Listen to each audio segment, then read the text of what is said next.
Hello विद्यार्थीगण, मैं इसके कश्यप तमाम विद्यार्थी का स्वागत करता हूं। चलिए प्रश्नों को देखें। पॉलिटिकल साइंस से जुड़ा हुआ प्रश्न आपके सामने है। 40 क्वेश्चन का वो सेट, इसमें हर क्वेश्चन पर आपको एक्स्ट्रा नॉलेज उपलब्ध कराया जाना है। मैंने शुरू से ये कार्य किया है कि आपके सामने हर क्वेश्चन पर एक्स्ट्रा नॉलेज दें। 1909 का अधिनियम, 1909 को क्या बोलते हैं? 1909 के अधिनियम को अच्छी तरह आपको पता है कि बोलते हैं मार्ले मिंटो एक्ट, है ना। इस अधिनियम के द्वारा क्या हुआ? मुसलमानों को सांप्रदायिक आधार पर अपना अलग से प्रतिनिधित्व मताधिकार किसको दिया गया? मुसलमानों को सांप्रदायिक आधार पर अपना अपना प्रतिनिधि चुनने का अधिकार दिया गया, है ना। विकेंद्रीकरण की शुरुआत कब हो जाती है? विकेंद्रीकरण की यदि हम बात करें तो लॉर्ड रिपन के काल में ही हो जाती है। लॉर्ड रिपन के काल में ही विकेंद्रीकरण की शुरुआत हो जाती है, जब उसने स्थानीय स्वशासन जब उसने स्थानीय स्वशासन की बात किया। द्वैध शासन कब आया? सबसे पहले तो आप देखते हैं कि 1919 में प्रांतों में द्वैध शासन को लागू किया गया। तो स्पष्ट है कि उत्तर आपका ये है, ये दोनों नहीं है, ये आपका स्पष्ट हो जाता है। यही तो समझना मूल है। यदि ये है तो क्यों है, और अन्य नहीं है तो क्यों नहीं है। ये दोनों के डिफरेंस को आपको समझना होगा। भारतीय संविधान के निर्माण से संबंधित कथनों में कौन सही है? सबको पता ही है। पंडित नेहरू ने उद्देश्य प्रस्ताव 13 दिसंबर 1946 को जवाहरलाल नेहरू के द्वारा उद्देश्य प्रस्ताव पेश किया गया, जिसे संविधान सभा ने 22 जनवरी 1947 22 को पास किया। और इसी उद्देश्य प्रस्ताव को आधार बनाकर संविधान को तैयार। उद्देश्य प्रस्ताव क्या था? संविधान को एक खाका दिया कि हमारा जो 389 लोग आए हैं वो एक ऐसा लोकतांत्रिक गणतंत्र का निर्माण करें जिसमें जनता के पास समानता हो, जनता के पास स्वतंत्रता हो, जनता के पास बंधुत्व से जुड़ा हुआ भावना हो। उसी को आधार बनाकर संविधान तैयार किया गया। ये संविधान निर्माण पर असर था, एकदम सही है। उद्देश्य का बहुत महत्वपूर्ण उद्देश्य, क्योंकि इसमें क्या है, इसमें उद्देशिका के माध्यम से 5 प्रकार की स्वतंत्रता, 2 प्रकार की समानता, 3 प्रकार का न्याय और राष्ट्रीय एकता के लिए बंधुत्व का दिया गया। एकदम सही है। संविधान लोगों क्या कहते हैं? हम भारत के लोग भारत को संपूर्ण प्रभुत्व संपन्न, तो ये भी सही है। लेकिन राज का मुखिया कौन होता है? यदि हम राज भारत को मान के चले तो राष्ट्रपति, और यदि राज को मान तो राज्यपाल। ये तो राष्ट्रपति का निर्वाचन कैसा होता है? तो अप्रत्यक्ष होता है। तो ये तो गलत हो गया। अर्थात 1 2 3, यहाँ भी 4 है, यहाँ भी 4 है, ये तो स्पष्ट गलत हो गया। यही 3 सही है, तो हरदम ध्यान रखना है ब्रजेश भाई, इसी बात को ध्यान रखना है।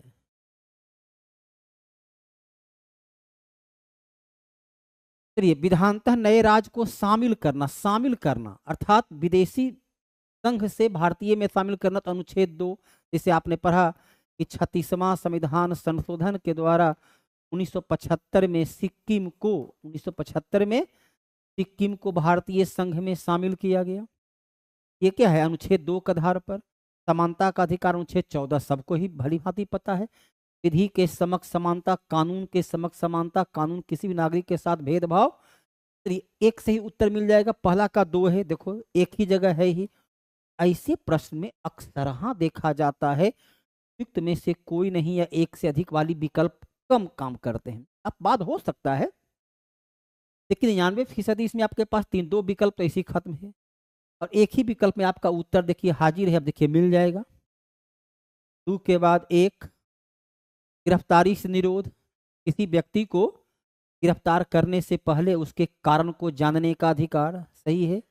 और राष्ट्रपति जो है किसी विधेयक पर अनुमति दे सकते हैं या पुनर्विचार के लिए वापस भेज सकते हैं, पॉकेट वीटो का प्रयोग कर सकते हैं। 3 प्रकार की वीटो शक्ति का देखिए उत्तर हाजिर है। समाज में समानता होने का एक निहित समानता क्या है? आखिरकार आप समानता का अधिकार में पढ़ते हैं, विधि के समक्ष समानता, कानून किसी व्यक्ति के साथ भेदभाव नहीं करेगा। 15 क्या पढ़ते हैं? जाति, धर्म, लिंग, प्रजाति के आधार पर भेदभाव नहीं करना। 16 क्या पढ़ते हो? नियोजन के क्षेत्र में अवसर की समानता। 17 क्या पढ़ते हैं? अस्पृश्यता, छुआछूत। 18 उपाधि, उपाधि क्या? विशेषाधिकार, कोई विशेष अधिकार नहीं है, चाहे राष्ट्रपति हो या प्रधानमंत्री या हम हो या आप हो, सभी को समान अधिकार है, सबको नियोजन के क्षेत्र में समान अवसर है। विशेषाधिकार का भाव। प्रतिस्पर्धा तो होगी ही, अब विद्यार्थी हैं तो प्रतिस्पर्धा जो होती है उसमें जो आगे बढ़ते हैं सफलता प्राप्त, तो प्रतिस्पर्धा तो प्रगति का एक सबसे बड़ा घटक है। स्वस्थ प्रतिस्पर्धा किसी भी राष्ट्र के निर्माण में योगदान देगा। अवरोध का भाव, अवरोध तो फिर विकास का ही, तो ये दोनों का संबंध किससे? ये दोनों का संबंध तो विकास से है। ए नंबर, केवल ए नंबर आपका सेट खाता है ना, केवल और केवल ए नंबर ही आपका सेट खाता है। एकदम इसी प्रकार से प्रश्नों पूरी तरह क्यों और कैसे के साथ देखना है। छत्तीसगढ़ राज्य बना मध्य प्रदेश से अलग कर, मध्य प्रदेश से अलग कर छत्तीसगढ़ कब बना? 1 नवंबर 2000 को। 9 नवंबर 2000 को उत्तराखंड, 9 नवंबर 2000 को उत्तराखंड राज्य बना। और 15 नवंबर 2000 को झारखंड राज्य बना।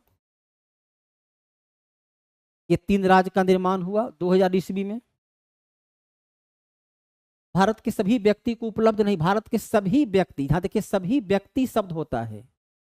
भारत में तो विदेशी भी रह रहा है ना, भारतीय शब्द नहीं है। यहाँ तो मल्टीनेशनल कंपनी है, वो भी विदेशी रह रहे हैं, कि हजारों लोग यहाँ रह रहे हैं। अभी देखिए घुसपैठी बांग्लादेशी की बात, उसको ही वो क्या है आप पढ़ते हैं, यहाँ पर ध्यान रखिए। अनुच्छेद 15, अनुच्छेद 16, अनुच्छेद 19, अनुच्छेद 29 और अनुच्छेद 30। 15, 16, 19, 29 और 30 ये केवल भारतीय को प्राप्त है, केवल भारतीय को प्राप्त है। इसके अलावा अन्य सभी विदेशी को प्राप्त, यहाँ कहता है सभी व्यक्ति को उपलब्ध नहीं है, अर्थात केवल भारतीय को। यहाँ क्वेश्चन ये है केवल, तो विधि के समक्ष समानता अनुच्छेद 14 ये विदेशी को ही प्राप्त है। भेदभाव के विरुद्ध अनुच्छेद 15 क्या कहता है? जाति, धर्म, लिंग, प्रजाति, मूल वंशधार पर भेदभाव नहीं, ये तो केवल भारतीय को प्राप्त है। अनुच्छेद 15 देश में 19 भ्रमण करने, अनुच्छेद क्या है? ये भी केवल भारतीय को है। अनुच्छेद 19 का ये कैमा पॉइंट है? 19 का ये पांचवा पॉइंट है। भारत में भ्रमण चौथा पॉइंट है। चुनाव लड़ने का अधिकार केवल, ये भी जो है सो अनुच्छेद 19 में संघ संगठन बनाने, ये भी अनुच्छेद 19 से है। अर्थात 2 और 3 सभी व्यक्ति को उपलब्ध नहीं है। 2 और 3 ऐसा 2 और 3 विकल्प में है नहीं। 2 और 3 यहाँ हमारे पास, यदि हम उस विकल्प को देखते हैं, ऐसा कोई भी यहाँ 2 और 3 का विकल्प नहीं बनता है।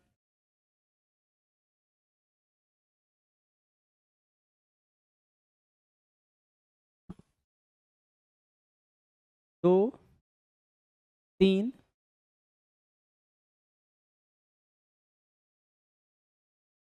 हाँ 2, 3, 4 है ना, 2, 3, 4, 2, 3, 4 में सभी व्यक्ति को उपलब्ध नहीं है। 2, 3, 4 सभी व्यक्ति को उपलब्ध नहीं है। अनुच्छेद याद है, ये 5 अनुच्छेद याद है सर, एकदम बेहिचक आप दे सकते हैं। राष्ट्रीय विधिक सेवा, राष्ट्रीय विधिक सेवा के साथ साथ क्या है? राज्य विधिक सेवा, फिर जिला विधिक सेवा, ताकि नागरिकों को निःशुल्क विधिक सहायता उपलब्ध हो। न्याय किसी प्रकार का कोई प्रॉब्लम उसमें नहीं होनी चाहिए, ये आपको उपलब्ध कराया गया था। इसका गठन कब हुआ था? 1987 में गठन हुआ था। इसका गठन हुआ था 1900। तो इसमें कमजोर वर्गों को न्याय की सुविधा, लोक अदालत इसी आधार पर गठन किया गया ताकि न्याय सुलभ हो। अर्थात क्या कहता है, कौन सा सही, एक और दो दोनों सही है।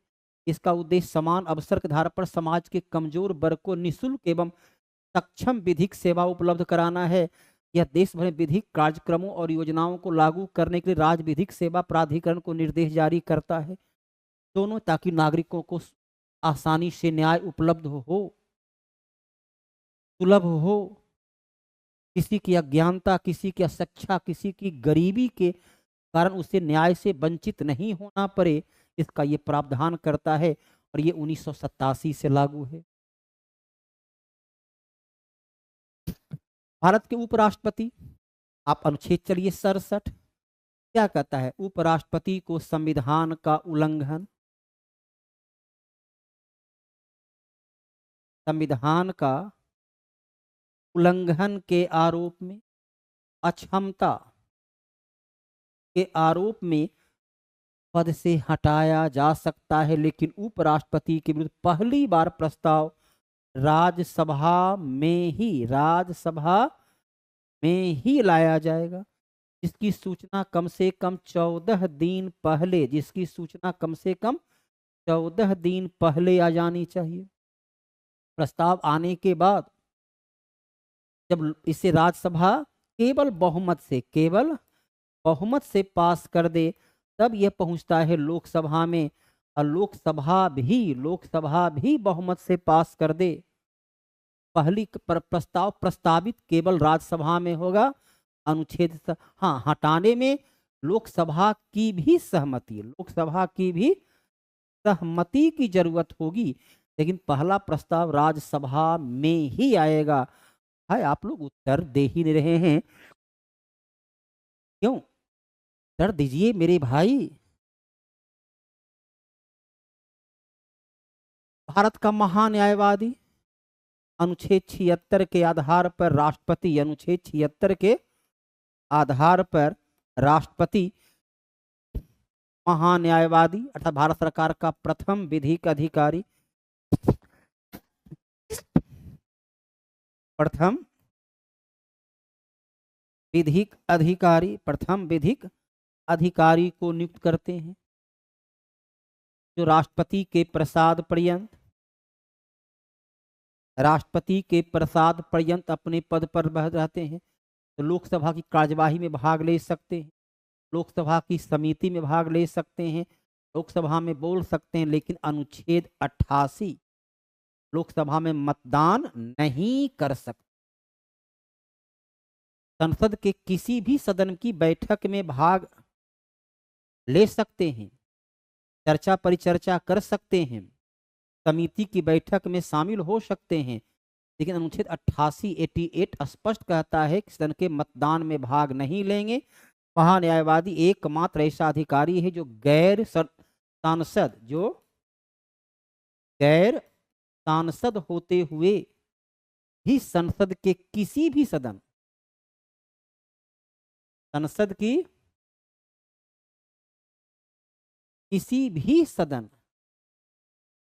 की बैठक में भाग ले सकते हैं।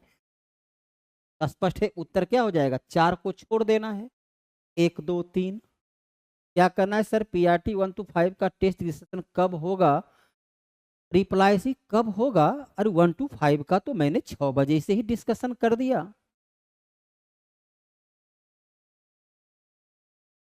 से 7:30, 1.5 घंटा, 1 घंटा 31 मिनट मैंने इसके कश्यप 1 घंटा 31 मिनट तक लगातार 1 to 5 का टेस्ट का डिस्कशन किया।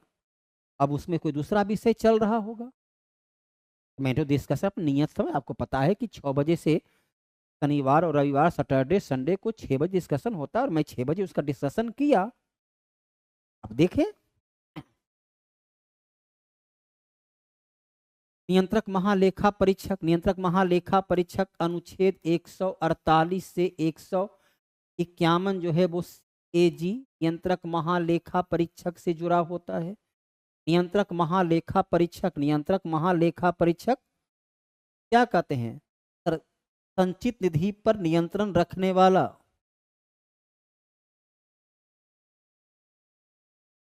संचित निधि पर नियंत्रण रखने वाला अधिकारी कहते हैं। अब राष्ट्रपति नियुक्त करते हैं, राष्ट्रपति को त्यागपत्र देगा और राष्ट्रपति से बड़ा कोई है ही नहीं। जो जिसको नियुक्त करता है त्यागपत्र उसी को देगा, वही उस पर नियंत्रण रखेगा, तो राष्ट्रपति ही इसके बारे में है। क्या कहना है सर? 16 नंबर फिर से देख लीजिएगा, एकदम देख लेंगे, क्या दिक्कत है, अभी तुरंत हम देख लेंगे। 16 नंबर कहता है कौन सा अधिकार केवल सभी भारतीयों को उपलब्ध नहीं है। सभी भारतीयों को उपलब्ध नहीं है। सभी भारतीयों जो भारत में रहते, मतलब क्या है, गैर नागरिकों को उपलब्ध नहीं। इसको आप इस रूप में पढ़ सकते हैं, गैर नागरिकों को उपलब्ध नहीं। यहाँ ये लाइन है, सभी भारतीयों को, क्योंकि भारत में तो बहुत सारे विदेशी भी रहते हैं। मनीष कुमार,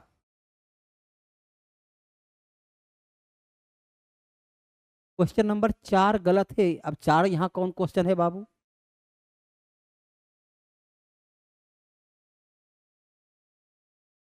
चार नंबर कौन था? चुनाव लड़ने का अधिकार केवल भारतीय को हो। चुनाव लड़ने का अधिकार केवल भारतीय नागरिक ही चुनाव लड़ सकते हैं, क्योंकि मतदाता सूची में नाम दर्ज, अनुच्छेद 326 मतदाता सूची में नाम उसी का दर्ज होगा जो भारतीय नागरिक होंगे। अनुच्छेद 326 को भी यदि आधार बनाएं, और अनुच्छेद 19 क्या कहता है? संघ या संगठन बनाने।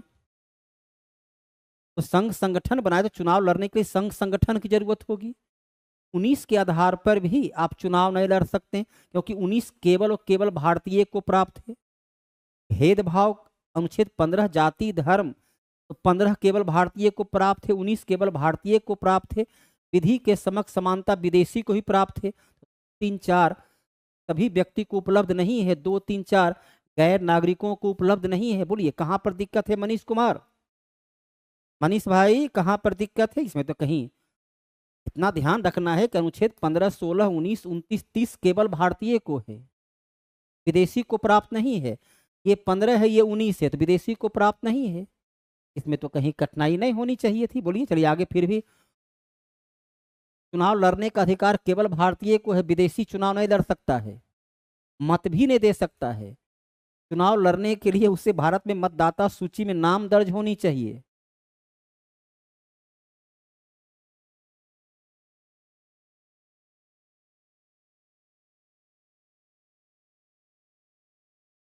भारत सर्वोच्च सरकार का सर्वोच्च शासकीय अधिकारी अर्थात सर्वोच्च प्रशासनिक अधिकारी।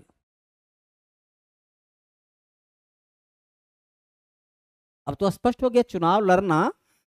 चुनाव लड़ने के लिए क्या लिखा हुआ है कि भारत के मतदाता सूची में उसका नाम दर्ज होना चाहिए। चुनाव लड़ने के लिए आप हर जगह देखते हैं, लोकसभा के क्या कहते हैं, भारत का नागरिक हो, विधानसभा में देखते हैं भारत का नागरिक हो, राष्ट्रपति में देखते हैं भारत का नागरिक हो, मुखिया में देखते हैं भारत का नागरिक हो।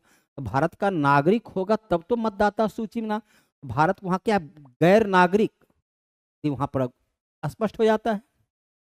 भारत का जो मंत्रिमंडल सचिव, ये एक सामान्य अवस्था में आप कई बार देखेंगे कैबिनेट सचिव, तो कैबिनेट सचिव ही सर्वोच्च पदाधिकारी होता है, इससे बड़ा कोई अधिकारी नहीं होते। कैबिनेट सचिव ही सर्वोच्च अधिकारी होता है, इससे बड़ा कोई अधिकारी नहीं होता है। रक्षा से एक विभाग तो हर विभाग का सचिव होगा, रक्षा विभाग का सचिव, विदेश विभाग का सचिव, गृह विभाग का सचिव, दिल्ली का उपराज्यपाल तो फिर अंडमान निकोबार का भी उपराज्यपाल हो जाएगा। विद्यार्थीगण अलग अलग शिक्षक के द्वारा भविष्य में बिहार सरकार के जो रूपरेखा है उसकी तैयारी और वैकेंसी की संभावना पर अलग अलग अपने अपने क्षेत्र के जो एक्सपर्ट हैं नए नए अपने अपने विषय को लेकर आपके सामने टीजीटी पीजीटी के वो तमाम प्रश्नों को हल करने का प्रयास करेंगे। उसको थ्योरी और उसका एक्सप्लेनेशन के लिए तो क्वेश्चन यहाँ रोज हो ही रहा है। मैं इसके कैसे पीजीटी के लिए पॉलिटिकल साइंस का आपके देखिए अनुराग सर हैं, ये जूलॉजी का, इसी प्रकार ये आपका जो है पंकज मिश्रा हैं हिस्ट्री। तो अलग अलग विषय के जो एक्सपर्ट हैं अपना अपना विषय को लेकर, और यदि आप सभी शिक्षक से परिचित हैं, देखते हैं, पढ़ाने के अंदाजे बयान से देखते हैं, यदि लगता है कि मैं लाभान्वित हो सकता हूं तो जुड़िएगा। लोकसभा कम से कम कितने, देखिए अनुच्छेद 85 क्या कहता है कि लोकसभा, अनुच्छेद 85 कहता है कि संसद की दो बैठक के बीच, संसद की दो बैठक के बीच 6 माह से अधिक का समय, 6 माह से अधिक का समय नहीं हो सकता है। यहाँ हमारी ठीक है, परंपरा के अनुसार, परंपरा के अनुसार 3 बैठक होती है। एक को बोलते हैं बजट सत्र, दूसरे को बोलते हैं मानसून सत्र, और तीसरे को बोलते हैं शीतकालीन सत्र, परंपरा के अनुसार। लेकिन हमारे संविधान में तो ऐसा कोई लाइन है नहीं। वहां तो लिखता है कि 2 अधिवेशन के बीच 6 महीना से अधिक का अंतर नहीं हो सकता है, इसलिए स्पष्ट है कि 2 बार। तो अनुच्छेद 98 कहता है कि संसद के प्रत्येक सदन का एक अपना सचिवालय होगा। लोकसभा के सचिवालय पर नियंत्रण लोकसभा अध्यक्ष का, राज्यसभा के सचिवालय पर राज्यसभा के सभापति का नियंत्रण रहता है। इसका उल्लेख अनुच्छेद 98 में है। और जो केंद्रीय सचिवालय है उसका हेड राष्ट्रपति हो जाते हैं। केंद्रीय सचिवालय जो है उसका हेड राष्ट्रपति हो जाते हैं। राज्यसभा किसी धन विधेयक को सारभूत संशोधन करती है तो तत्पश्चात क्या होगा? पहली बात तो देखिए, राज्यसभा अनुच्छेद 110 क्या कहता है कि राज्यसभा को धन विधेयक पर केवल सलाहकारी, केवल परामर्शदात्री अधिकार ही प्राप्त है। वो केवल सलाह दे सकता है, केवल परामर्श दे सकता है।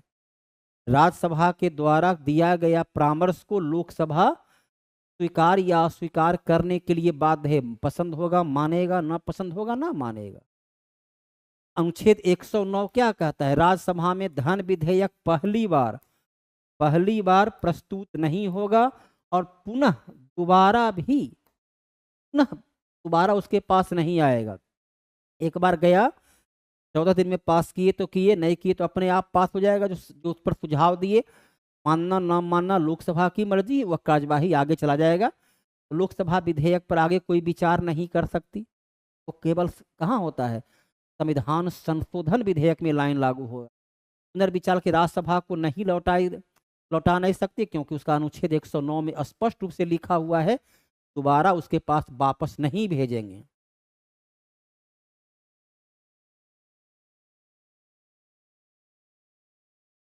अनुच्छेद 101 कहता है कि यदि कोई संसद सदस्य बिना सूचना के लगातार 60 दिनों की बैठक में, बिना सूचना के लगातार 60 दिनों की बैठक में अनुपस्थित रहता है, दस्ता को समाप्त कर दें। कौन समाप्त करेगा? कौन समाप्त करेगा? समाप्त करेंगे राष्ट्रपति। समाप्त करेंगे राष्ट्रपति। लगातार 60 दिनों की बैठक में अनुपस्थित रहता है तो उसकी सदस्यता को राष्ट्रपति समाप्त कर देंगे। इसका स्पष्ट उल्लेख किया गया है अनुच्छेद 101 में। 60 दिन, वहां 2 महीना का समय स्पष्ट रूप से लिखा हुआ है। इस पर गतिरोध दूर करने हेतु लोकसभा राज्यसभा की संयुक्त बैठक, केवल सामान्य बैठक, केवल सामान्य विधेयक, इसे साधारण विधेयक भी लिखा जाता है। केवल साधारण विधेयक पर ही अनुच्छेद 108 के आधार पर, अनुच्छेद 108 के आधार पर संसद का संयुक्त अधिवेशन बुलाया जा सकता है। केवल और केवल धन विधेयक तो राष्ट्रपति की पूर्व अनुमति से, राष्ट्रपति की अनुमति से ही लोकसभा में पेश करते हैं। तो ही पेशे भेजबे किए तो फिर आपको क्या कहना है? और संवैधानिक संशोधन विधेयक पर दोनों सदनों को दोनों सदनों को समान अधिकार प्राप्त है, दोनों सदनों को समान अधिकार प्राप्त है, सदनों को समान अधिकार प्राप्त है। सिविल अधिकार संरक्षण अधिनियम 1955 में अस्पृश्यता अस्पृश्यता अर्थात छुआछूत छूआछूत को समाप्त किए जाने का कानूनी प्रावधान किया गया। कहता है यदि किसी कंपनी के क्षेत्र में छूआछूत की जाती, जो भी उसके प्रबंधक हैं, जो उसके प्रबंध मंडल में हैं, सभी उत्तरदायी होंगे। प्रबंधन और निदेशक हो, सचिव हैं, जो उसके प्रबंधक मंडल में हैं, यदि किसी को जाति के साथ संबोधित करते हैं, SC ST के से जुड़ा हुआ लोग जो हैं, यदि तो उसका अपमान करते हैं, समान अधिकार नहीं देते हैं, कि जो जितने प्रबंधक मंडल होंगे सभी का सभी उसमें उत्तरदायी होगा।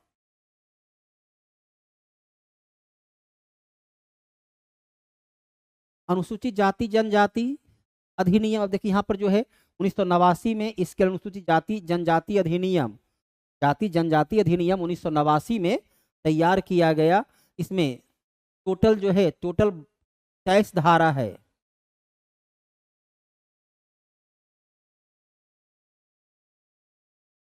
इसमें कुल 23 धारा है, 28 तो धारे खत्म हो गया। अब आइए यहाँ पर कौन कौन धारा में क्या लिखा हुआ है उसको देख लीजिए। अनुच्छेद 16 कहता है यदि किसी संस्थान में अनुसूचित जाति जनजाति का अपमान करते हैं, वहां पर सामूहिक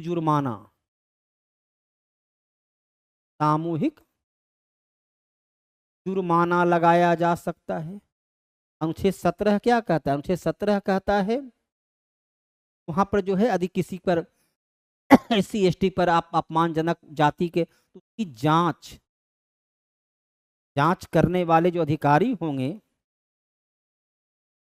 जांच करने वाले अधिकारी अधीक्षक अर्थात SP DSP उप अधीक्षक रैंक से नीचे के नहीं होंगे। कम से कम जो जांच करने वाला अधिकारी होगा वो DSP रैंक का होगा। और अनुच्छेद 18 ये जो उत्तर होगा, अनुच्छेद 18 तो में से कोई नहीं।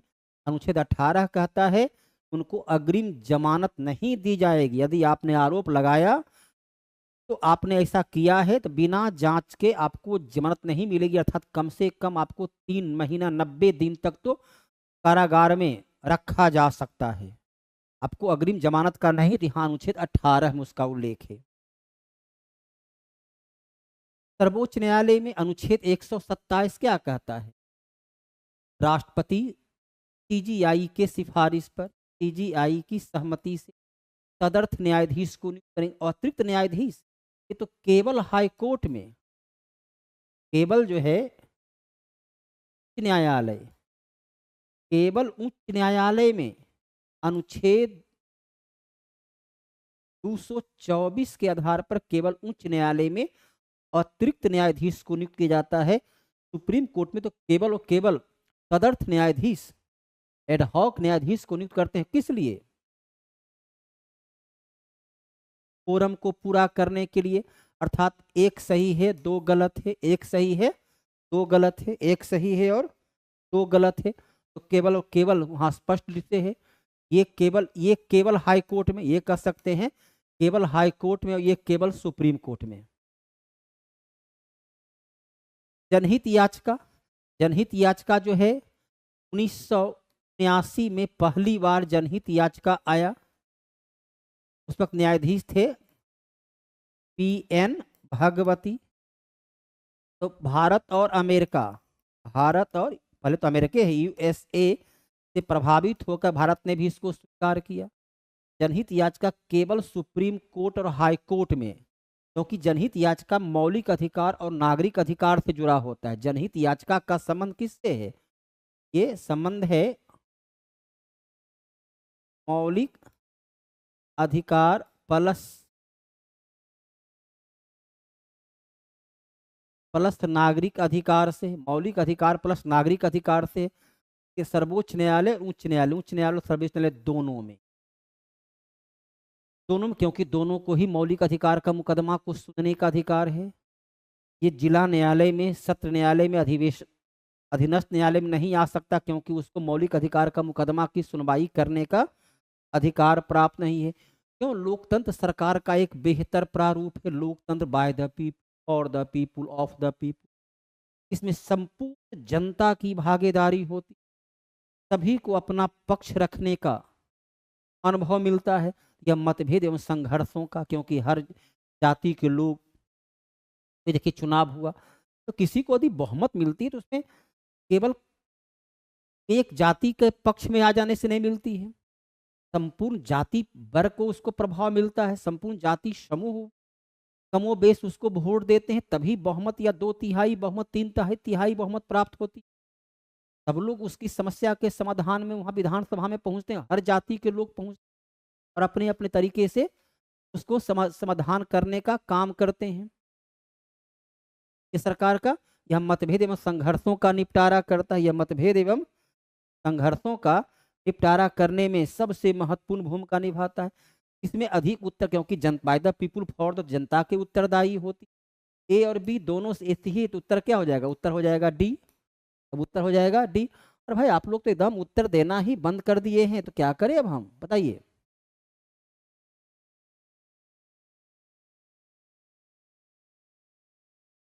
धन विधेयक के बारे में, अनुच्छेद 110 धन विधेयक। धन विधेयक उसको कहते हैं जिसमें कर से संबंधित प्रावधान हो, कहते हैं जिसमें संचित निधि से संबंधित प्रावधान हो, उसको कहते हैं जिसमें आकस्मिक निधि में परिवर्तन से संबंधित प्रावधान हो। धन विधेयक को राष्ट्रपति की पूर्व अनुमति से, राष्ट्रपति की पूर्व अनुमति से अनुच्छेद 117 के आधार पर पूर्व अनुमति से सर्वप्रथम लोकसभा में ही प्रस्तुत किया जा सकता है। यह वित्तीय मामलों से संबंधित होती है, यह केवल लोकसभा में प्रस्तावित होगा, केवल राज्यसभा। इसकी प्रकृति पर सभा पर द्वारा प्रमाण की आवश्यकता होती है। कौन सा जो है यह धन विधेयक है, ये प्रमाणित कौन करेंगे? लोकसभा अध्यक्ष प्रमाणित करते हैं, अर्थात 4 नंबर सही है, 1 2 4।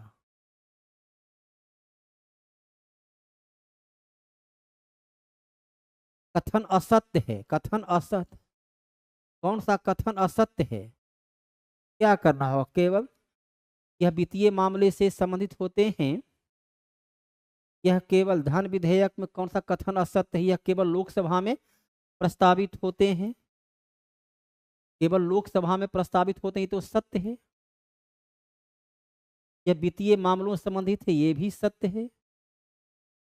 ये असत्य है। राज्यसभा में ये इसकी प्रकृति पर सभापति मतलब यदि मान ले हम किसको? तो विधानसभा अध्यक्ष को, तब यहाँ पर ऐसे प्रश्न को थोड़ी सी कठिनाई हो जाती है। अब विकल्प तो ऐसा कुछ है नहीं, यहाँ पर जो है ये दोनों सत्य है, ये तो खैर असत्य है। तो वो क्या करना होगा? बड़ा विचित्र अवस्था ऐसा क्वेश्चन में है। कौन सा कथन, ऐसा करो कौन सा कथन सत्य है कर दो। कौन सा कथन सत्य है? 1 3 4, फिर 1 3 4 तो होगा नहीं, 3 गलत है। क्या करें? ऐसे प्रश्न को बड़ा असमंजस की स्थिति है। तो अब इसमें, क्योंकि धन विधेयक में लिखा हुआ है प्रत्येक वित्त विधेयक धन विधेयक है, प्रत्येक धन विधेयक वित्त विधेयक होता है, स्पष्ट लिखा हुआ है प्रत्येक धन विधेयक वित्त विधेयक होता है। तो ये तो सत्य है, ये है। लोकसभा में ही प्रस्तावित होता है, ये भी सत्य है।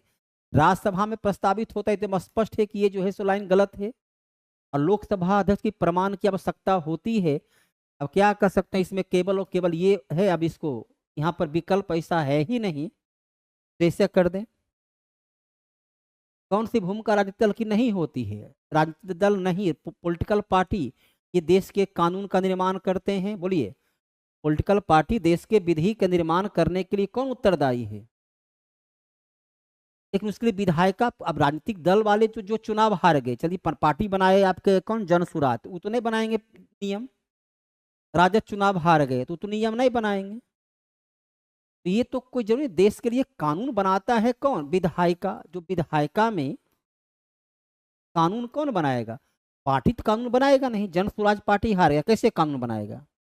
राजद चुनाव हार गया, कैसे का पार्टी बनाएगा। तो जो जीते इसे पार्टी, तो ये तो कानून बनाना काम उसका नहीं, उसका काम है चुनाव लड़ना, उसका काम है चुनाव लड़ना, उसका काम है जनमत जनमत तैयार करना, उसका काम है।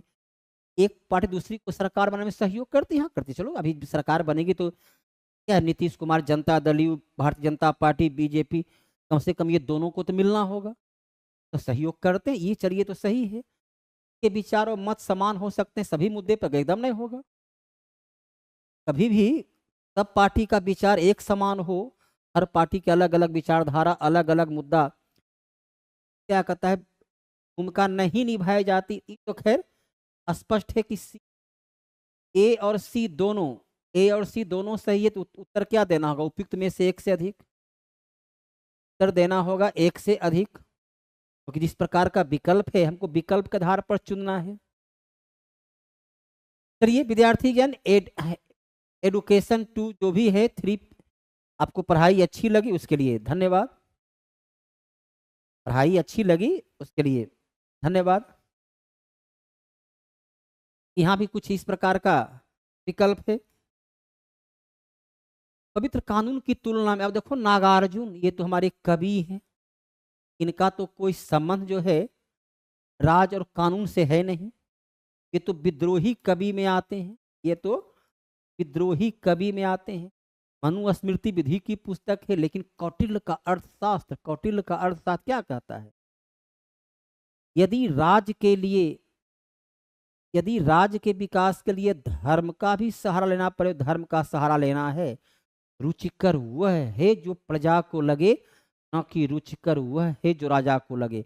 अर्थात जहां जन कल्याण, राष्ट्र हित सर्वोपरि है, उसके लिए धर्म को भी यदि सहारा लेना पड़े तो लिया जा सकता है। ऐसे कौटिल्य ने अर्थशास्त्र नामक पुस्तक लिखा, जो पॉलिटिकल साइंस का किताब है।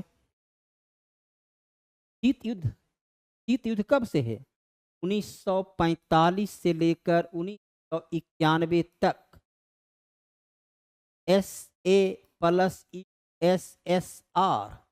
अमेरिका, अमेरिका अर्थात पूंजी, इसको दूसरे रूप में लिख सकते हैं, पूंजीवादी देश और साम्यवादी के बीच जो टकरार हुआ, इसको कहते हैं प्रथम दुनिया, इसको कहते हैं द्वितीय दुनिया। के बीच जो टकरार हुआ उसे शीत युद्ध के नाम से, जो हकीकत में तो युद्ध लड़ा नहीं गया, हकीकत में तो युद्ध लड़ा गया नहीं, लेकिन दोनों तरफ से जो है जोरदार उसके लिए प्रचार प्रसार चलता रहा। वुड्रो विल्सन, ये तो वुड्रो विल्सन तो प्रथम विश्व युद्ध की बात है। वुड्रो विल्सन के बारे में आप पढ़े हैं, 1914 से 18 के बीच इनके प्रयास से राष्ट्र संघ, लीग ऑफ नेशन की स्थापना 10 जनवरी 1920 को। ऐसे वुड्रो विल्सन लोक प्रशासन के जनक वुड्रो विल्सन माने जाते हैं। यह बर्नार्ड बारूक ने ही इस शब्द का प्रथम प्रयोग किया। इसे प्रथम प्रयोग जो आया था वो था जॉर्ज ऑरवेल, लेकिन वास्तविक तौर पर इसे धरातल पर, बुनियादी धरातल पर जॉर्ज इन 1947 में, तो 47 में इसको प्रामाणिकता के साथ वो प्रस्तुत किए। विचारधारा शब्द का प्रयोग जो है किसने किया, विचारधारा शब्द का प्रयोग कौन है, डेस्टिटूडेसी, जो फ्रांस के थे, इन्होंने दिया कि विचारों का वर्गीकरण, ये जो है दिए विचारों का वर्गीकरण, फासीवाद, लोकतंत्रवाद, नारीवाद, तो अलग अलग लोगों की अलग अलग विचारधारा हो सकती है। इस आधार पर उन्होंने उसका अलग अलग वर्गीकरण किया था। राज्य की उत्पत्ति में राजनीतिक चेतना धीरे धीरे क्या है, चेतना मतलब क्या है, जैसे जैसे उम्र बढ़ती है आपका विकास होता है, डेवलपमेंट होता है, राजनीतिक चेतना का ये होता है। सामाजिक अनुबंध का सिद्धांत तो क्या है, सामाजिक, जिसमें हॉब्स हॉब्स लॉक और रूसो, हॉब्स लॉक और रूसो। विकासवादी दैवीय सिद्धांत हेनरी मैन ने, जेम्स प्रथम जेम्स प्रथम, फिर आपके आगे मनु, है ना। अब विकासवादी सिद्धांत है हेनरी मैन कि राज्य का विकास क्रमिक रूप से जाति, धर्म, रक्त, परिवार, जैसे जैसे समय गुजरता है उसमें चेतना आती जाती है और राष्ट्र का निर्माण होता है, राज्य का निर्माण होता है। के लिए तो विकासवादी सिद्धांत, जाति, समुदाय और राजनीतिक लामबंदी का आधार, जाति के आधार पर, चलो क्या बोलेंगे, धर्म रहेगा तब नहीं बोलेंगे सांप्रदायिकता। जातिवाद, जातिवाद जो है जाति हमारे राज्य में, चलिए हमारे बिहार में तो काफी प्रभावी है। हर पार्टी चुनाव में कहीं न कहीं जाति को आधार बनाकर ही वहां पर जो है चुनाव में ये काम करते हैं। असत्य कथन की पहचान कीजिए। असत्य कथन गलत कौन है? लोकसभा का प्रथम आम चुनाव क्या पढ़ते हैं कि नवंबर 1951 से फरवरी 1952 तक हुआ।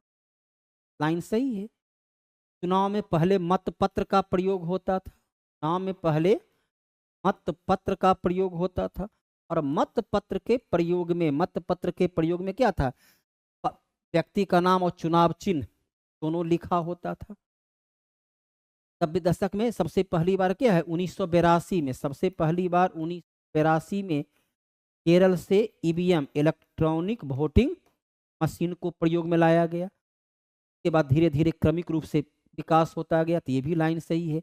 अर्थात उपयुक्त में से एक से अधिक। हमारे विद्यार्थीगण, थोड़ा सा आप लोग से विनम्र निवेदन है कि जरा उत्तर आप लोग भी दिया करें। एकदम धीरे धीरे देखते हैं, कभी कभी विद्यार्थी एकदम शांत हो जाते हैं। फर्स्ट पास्ट दी पोस्ट, चलिए हमारे देश में चुनाव जो होता है ही अभी चुनाव हुआ, इतने उम्मीदवार खड़े हैं, तभी अब देखिए क्या पढ़ते हैं कि भाई चलिए बीजेपी को लगभग 20% वोट, जदयू को 19% वोट, है ना, 21% वोट राजद को प्राप्त हुआ। जहां पर अधिक वोट लाए क्षेत्र में वो चुनाव जीत गए। भारत में भी है और इंग्लैंड में भी है। उपयुक्त में से एक से अधिक, भारत और इंग्लैंड दोनों में इस प्रकार का है। इतने उम्मीदवार खड़े हैं, जितना वोट पड़ा उसमें जिसको सबसे ज्यादा वोट मिला वो चुनाव जीत जाते हैं। इस सिद्धांत कारण लोकतंत्र शब्द को लोकतंत्र बहुतंत्र का ही एक रूप है, जहाँ अलग अलग लोग, अलग अलग समाज के इसमें लोग आकर जुड़ते हैं और निर्माण में उसे बहुशासन प्रणाली के नाम से भी रॉबर्ट डहल लॉस्की भी जो है बहुलवादी ही है। ये बहुलवादी हैं, ये उदारवादी हैं। और बहुलवादी उदारवादी मूलतः संप्रभुता के सिद्धांत को ये क्या करते हैं, संप्रभुता का सिद्धांत को अस्वीकार करते हैं। और जॉन सवाइन मूलतः साम्यवाद का विरोध करने के लिए उनकी ख्याति है। पंचायत समिति के प्रधान को क्या कहते हैं, प्रमुख। पंचायत समिति के प्रधान को प्रमुख कहते हैं। प्रत्येक 5000 की जनसंख्या पर एक पंचायत समिति का चुनाव होता है। प्रत्येक 5000 जनसंख्या पर एक पंचायत समिति का चुनाव होता है। और वो अपने में से प्रखंड स्तर पर अपने में से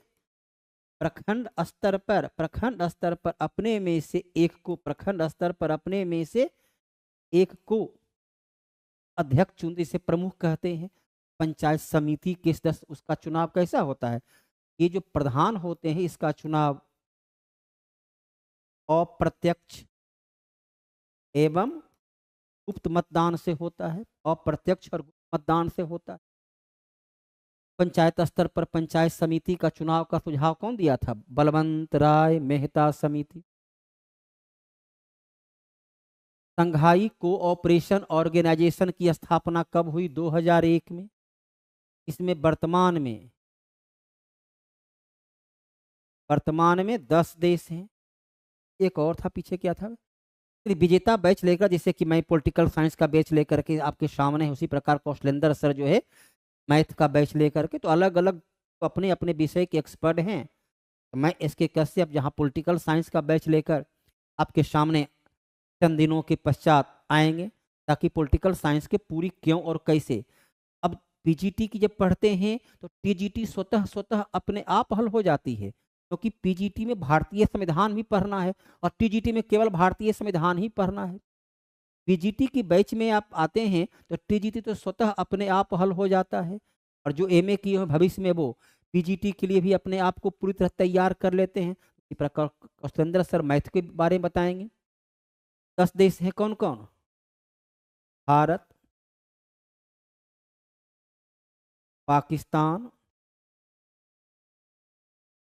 Pakistan, Iran,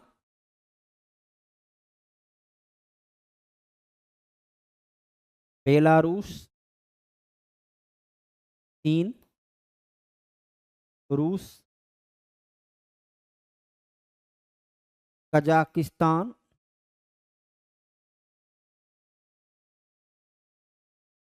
Uzbekistan, Tajikistan, Kazakhstan, Uzbekistan, Tajikistan, Kyrgyzstan. ये 10 देश इसके मेंबर हैं। भारत और पाकिस्तान जो है 2017 में, ईरान और बेलारूस 2024 में इसके मेंबर बने। ईरान और बेलारूस जो है 2023, 24 नहीं 2023 में इसके मेंबर बने।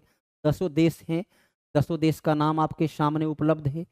अधिकार, सामाजिक जीवन की वे दशाएं हैं जिसके बिना मनुष्य अपना विकास नहीं कर सकता। गार्नर कहते हैं राजनीति शास्त्र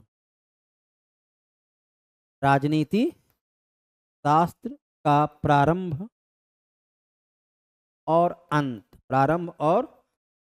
राज से होता। राज से शुरू, राज पर समाप्त, राज से शुरू और राज पर समाप्त। कौन संविधानेतर है, अर्थात कौन गैर संवैधानिक? कौन गैर संवैधानिक है?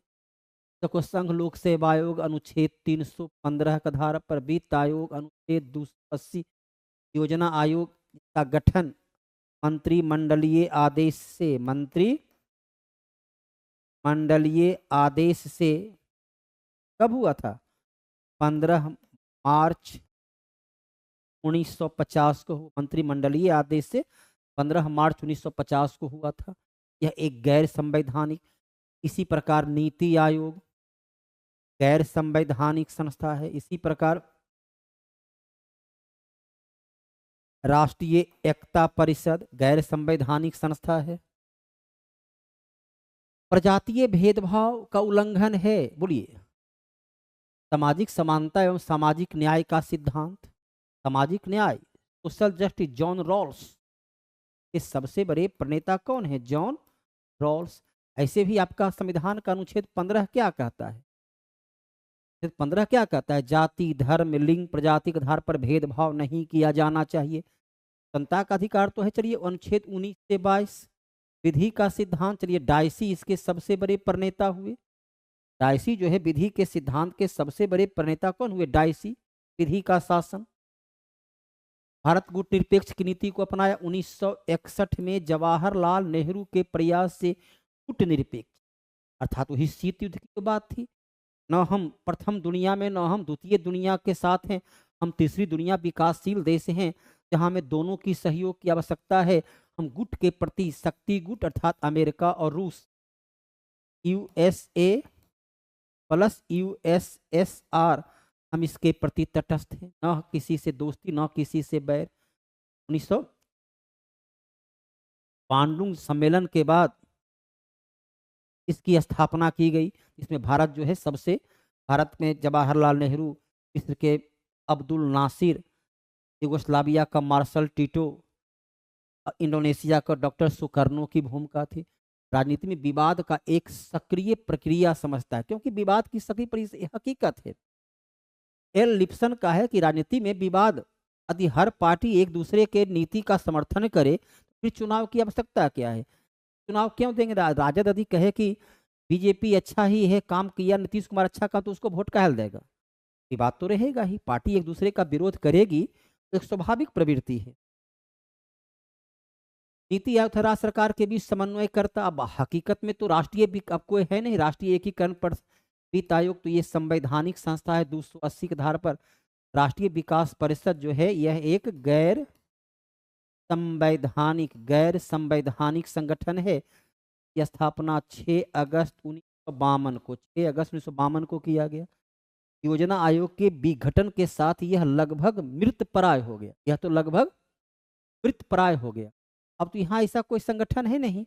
यहाँ पर क्या बोलते हैं उसे, यहाँ पर जो शब्द प्रयोग होता है, यहाँ जो शब्द प्रयोग होता है क्या है? Team India hub. यहाँ पर शब्द प्रयोग होता है टीम इंडिया हब का प्रयोग होता है। हमें उपयुक्त में से कोई नहीं उत्तर देना होगा। ऐसे कुछ किताब में पुराना जो है राष्ट्रीय विकास परिषद को भी इसको मान लेता है, लेकिन हकीकत में राष्ट्रीय विकास परिषद जो है वो योजना आयोग के द्वारा बनाई गई योजना रिपोर्ट को, योजना को मंजूरी प्रदान करता था। लेकिन वो योजना आयोग ही विघटन होगा, तो इसमें एक नई प्रकार से उसका टीम वर्क बनाए हैं, इसलिए सबसे सही उत्तर यही होगा। अनुच्छेद 40 ग्राम पंचायत का गठन, 41 मनरेगा काम का अधिकार, 44 समान नागरिक संहिता, 48 कृषि एवं पशुपालन अर्थात 1, 2, 3, 4 ये मिला हुआ है। सभी का सभी राज्य का नीति निर्देशक तत्व से जुड़ा हुआ है। विद्यार्थीगण यहाँ पर ये सवाल समाप्त होते हैं। सवाल का पिटारा, जहाँ प्रत्येक क्वेश्चन का क्यों और कैसे के साथ, प्रत्येक क्वेश्चन में एक्स्ट्रा नॉलेज के साथ, एक्स्ट्रा शॉर्ट के साथ आपके सामने उपलब्ध कराया गया। उम्मीद करते हैं पढ़ाई बेहतर लगी होगी, पसंद आया होगा। आज की सेशन को यहीं पर विराम देते हैं। कल नए सेशन के साथ फिर से हाजिर होंगे। तब तक के लिए धन्यवाद।